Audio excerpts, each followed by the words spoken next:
গত কিছুদিন ধরেই আলোচনার তুঙ্গে পুলিশের সাবেক মহাপরিচালক বেনজির আহমেদ। চাকরিতে থাকাকালীনই নিজের ও পরিবারের নামে করেছেন অঢেল সম্পদ।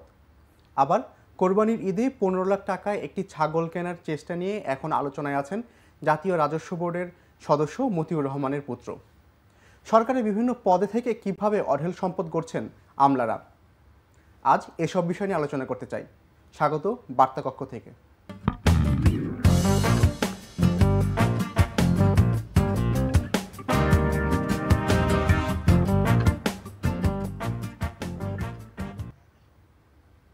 স্বাগত বার্তা কক্ষ থেকে।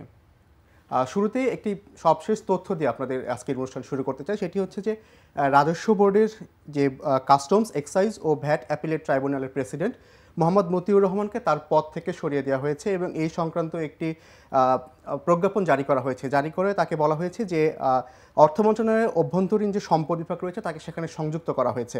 তবে কী কারণে তাকে তার পদ থেকে সরিয়ে দেওয়া হলো এর বিষয়ে কোনো কিছুই আসলে প্রজ্ঞাপনে উল্লেখ করা হয়নি। তবে প্রজ্ঞাপনটিতে বলা হয়েছে জনস্বার্থে জারিকৃত এই আদেশ অবিলম্বে কার্যকর করা হবে। আজকে এই সমস্ত বিষয় নিয়ে আলোচনা করতে চাই। আমাদের সঙ্গে আছেন প্রথম আলোর যুগ্ম সম্পাদক সোহরাব হাসান ভাই। ধন্যবাদ আপনাকে। ভাই, আপনাকে স্বাগতম। প্রথমেই বলতে চাই যে ভাই, আপনার সাথে জানেন যে কত কোরবানির ঈদ থেকে, অর্থাৎ কয়েকদিন, এক সপ্তাহ আগে আমাদের কোরবানি ঈদ গেছে, এবং সেই সময়টি থেকেই কিন্তু মতিউর রহমানের নামটি বেশ আলোচনায় এসেছে।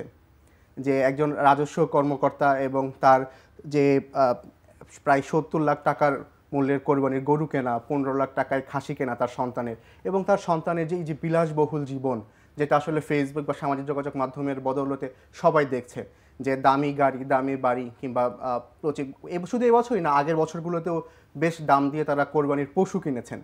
তো আসলে আপনার কাছে আমি প্রথমে জানতে চাই, একজন সরকারি আমলা আসলে কত টাকা আয় করলে প্রায় 1 কোটি টাকা খরচ করতে পারেন এক বছরের কোরবানিতে, আর তার সন্তানরাই বা এত বিলাসবহুল জীবন ভোগ করতে পারে? ধন্যবাদ। একজন সরকারি কর্মকর্তার আয় তো নির্ধারিত, এবং বাংলাদেশের সরকারি সচিবরা সর্বোচ্চ 78 টাকা বেতন পান মাসে, এবং তার আনুষঙ্গিক সুযোগ সুবিধা তো আছে, গাড়ি বাড়ির সুবিধা।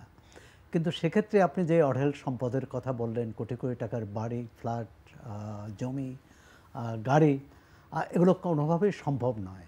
এখন একজন মতিউর রহমান ধরা পড়েছে, এবং আমাদের ধন্যবাদ দেব সামাজিক যোগাযোগ মাধ্যমকে, যে তারাই কিন্তু এই বিষয়টি নিয়ে একটা শোরগোল তুলেছে, এবং মূলধারার প্রথম আলো সহ মূলধারার গণমাধ্যমের সেটি এসেছে, এবং সরকারের বলবো কিছুটা হলেও টনক নড়েছে। যদিও সরকারের কোনো কোনো কর্মকর্তা সাফাই গাওয়ার চেষ্টা করছেন, বিশেষ করে সাবেক পুলিশ প্রধান বেনজির আহমেদ, ঢাকার পুলিশ কমিশনার আসাদুজ্জামান মিয়া, যে যেহেতু এতে মামলা হয়নি, আর মামলা হয়নি সুতরাং বলা যাবে না যে তারা দোষী। এখন যেটা প্রকাশ্যে ঘটেছে, 15 লাখ টাকার মতিউর রহমানের ছেলে 15 লাখ টাকার ছাগল কিনে, এটা সংবাদ শিরোনাম হয়েছে। আপনার তার 70 লাখ টাকার গরু কোরবানি দিয়েছে, এবং এটা এবছর নয়, প্রতি বছর, এবং তার 2 স্ত্রীর অঢেল সম্পদ। এবং দেখুন, এমন ঘটনা, এটা লজ্জাকর বলবো, যে যখন এই ঘটনাটি প্রচার হলো, তিনি তার সন্তানকে অস্বীকার করলেন। প্রথম আলোর অনুসন্ধানে এসেছে যে কি নাম, সিফাত নাম হচ্ছে, সেটার নাম হচ্ছে মুশফিক নামে, পরে প্রথম আলো অনুসন্ধানে এসেছে, এবং অন্যান্য মাধ্যমে আমরা জেনেছি তার আত্মীয় স্বজনরা বলেছেন যে তিনি মতিউর রহমানের ছেলে। তা যিনি নিজের ছেলেকে অস্বীকার করেন, তার মানে তার অপরাধবোধটা কত প্রকট, মানে তিনি অপরাধী হিসাবে কত, তার অপরাধ বোধ আছে বলে মনে হয় না। কারণ তিনি কি সংবাদ মাধ্যমে কিন্তু এক ধরনের প্রথমে এটি প্রায় অগ্রাহ্য করেছিলেন যে তার কোনো অন্যায় নেই। এখন দেখুন, আরেকটি হচ্ছে যে এই রাজস্ব বিভাগ হচ্ছে বাংলাদেশের জনগণের সম্পদের রক্ষক। তারা জনগণ থেকে সম্পদ আহরণ করে, এবং সেটি জনগণের সেবাই এবার বিতরণ করে, অন্যান্য সংস্থা করে, কিন্তু আহরণটা করেন তারা। এখন তার একজন শীর্ষস্থানীয় কর্মকর্তা, তিনি এই সম্পদ কিভাবে অর্জন করেছেন, তার মানে এটা অবৈধ, বেআইনি। এবং আমাদের ব্যক্তি মতিউর রহমান না, এক মতিউর রহমানের বিষয়টি সামনে এসেছে, বা বেনজিরের বিষয়টি সামনে এসেছে, এরকম প্রশাসনে আরও অনেক মতিউর রহমান আছে, অনেক বেনজির আহমেদ আছেন। তাদেরকে ধরা, অর্থাৎ আমাদের রাষ্ট্র ব্যবস্থাপনার যে দুর্বলতা, গলদ, ত্রুটি, তার ভেতর থেকেই কিন্তু এরা তৈরি হয়। এই মতিউর রহমান যখন চট্টগ্রাম বন্দরে যুগ্ম কালেক্টর ছিলেন, তখন তাকে বদলি করা হয়েছিল রাজশাহীতে তত্ত্বাবধায়ক সরকারের আমলে, এবং এনবিআর এর চেয়ারম্যান ছিলেন বদিউর রহমান। তিনি এই বদলি করার পর তৎকালীন সেনাপ্রধান থেকে শুরু করে অনেকেই তদবির করেছেন। বদিউর রহমান যতদিন এনবিআর চেয়ারম্যান ছিলেন ততদিন এই তদবির তিনি শোনেননি। পরবর্তীকালে আকস্মিকভাবে মানে অলৌকিকভাবে তিনি বদলি হয়ে গেছেন। তার চেয়েও সম্পর্কে আরও যেসব কৌতূহলী তথ্য, সেটি হচ্ছে সব অর্থমন্ত্রীর সাথে তার ঘনিষ্ঠ সম্পর্ক। অর্থমন্ত্রী, প্রথম আওয়ামী লীগ সরকারের অর্থমন্ত্রী শাহ এম এস কিবরিয়া, পরবর্তীকালে সাইফুর রহমান, এবং পরে যারা অর্থমন্ত্রী ছিলেন তা নিশ্চয়ই তাদের সাথেও সুসম্পর্ক ছিল, না হলে তিনি এভাবে বিত্ত বৈভবের মালিক হলেন কি করে। এবং আমি বলতে চাই ভাই যে এই সুসম্পর্কের জেরে তো তিনি রাষ্ট্রায়ত্ত ব্যাংক সোনালী ব্যাংকের পরিচালক বোর্ডেরও একজন সদস্য হয়েছিলেন। হ্যাঁ, পরিচালক এটা সরকারি প্রতিনিধি হিসাবে বিভিন্ন ব্যাংকে থাকে, যে যারা বেসরকারি যারা প্রতিনিধি থাকেন তাদেরকে এক ধরনের নজরদারিতে রাখা, তদারক করা যে তারা কোনো অন্যায় সুবিধা নিচ্ছেন কিনা। এখন এরকম মতিউর রহমানের মতো ব্যক্তি যদি সোনালী ব্যাংক বা যে কোনো ব্যাংকের পরিচালক হন, তাহলে ওই ব্যাংক তো সর্বনাশের জন্য এটি যথেষ্ট, অন্য কোনো কিছু করতে হয় না। প্রশ্ন হচ্ছে যে কিভাবে তারা এটি করলেন। শুধু এক মতিউর রহমান না তো, মতিউর রহমান যে অবৈধ সুযোগ নিয়েছেন, বিভিন্ন ব্যবসায়ী হতে পারেন, অন্য কোনো সরকারি সংস্থা হতে পারেন, তাহলে তারাও তার চেয়ে বেশি অবৈধ সুবিধা নিয়েছেন, যে সুবিধা রক্ষার জন্যে, অবৈধ স্বার্থ রক্ষার জন্যে তাকে অবৈধ সুযোগ করে দিয়েছেন। এই যে আমাদের রাষ্ট্র পরিচালনা, যে আইনের শাসনের যে দুর্বলতা, অর্থাৎ এখানে আইন সঠিকভাবে পরিচালিত হচ্ছে না। একজন সরকারি কর্মকর্তা তার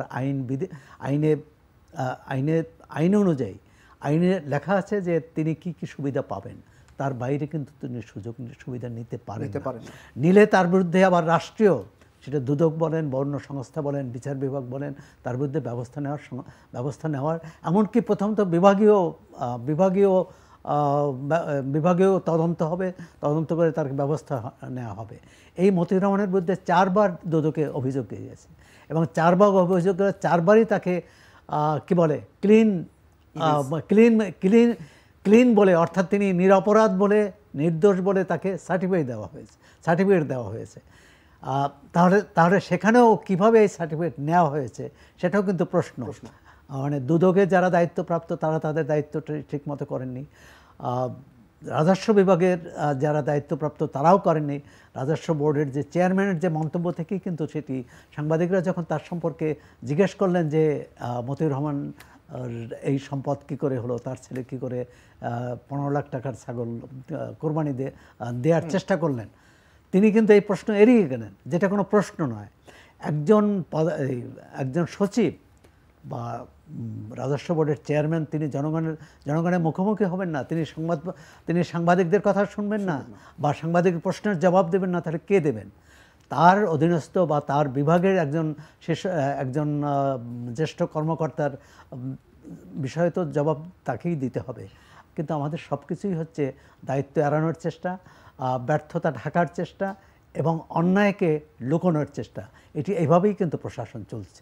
এবং এরই মধ্যে আমার যখন বেনজির আহমেদকে নিয়ে আলোচনা হচ্ছে, আসাদুজ্জামান মিয়ার সম্পদ নিয়ে প্রশ্ন উঠছে, আরও একজন কর্মকর্তার সম্পদ নিয়ে গণমাধ্যম প্রতিবেদন প্রকাশ করছে, এবং সেই সময়টা আমরা দেখছি যে পুলিশ সার্ভিস অ্যাসোসিয়েশন 2 দিন আগে তারা একটি বিজ্ঞপ্তি দিয়েছে, এবং তারা বিজ্ঞপ্তি দিয়ে তারা তীব্র প্রতিবাদ জানিয়ে বলছেন যে সাম্প্রতিক সময়ে গণমাধ্যম, প্রিন্ট ও ইলেকট্রনিক মিডিয়া ও সামাজিক যোগাযোগ মাধ্যমে বাংলাদেশ পুলিশের সাবেক ও বর্তমান সদস্যদের নিয়ে ধারাবাহিকভাবে আংশিক, উদ্দেশ্যপ্রণোদিত ও ঢালাও প্রতিবেদন প্রকাশ করা হচ্ছে। পুলিশ সার্ভিস অ্যাসোসিয়েশনের এই বক্তব্যকে এই মুহূর্তে আসলে আপনি কীভাবে দেখছেন? আচ্ছা, আমরা তো ধরে নিয়েছিলাম বেনজির আহমেদ বা মতিউর রহমান বা আসাদুজ্জামান এদের দায়টা ব্যক্তিগত, তার ব্যক্তিগত অপরাধের দায়, ব্যক্তিগত অবৈধ সম্পদ অর্জনের দায় ব্যক্তিগত। কিন্তু পুলিশ অ্যাসোসিয়েশন এই বিবৃতি দিয়ে পুরো দায়টা তারা অ্যাসোসিয়েশন নিল, অর্থাৎ যত পুলিশ কমিউনিটি নিল, এটা তো নেওয়ার কথা না।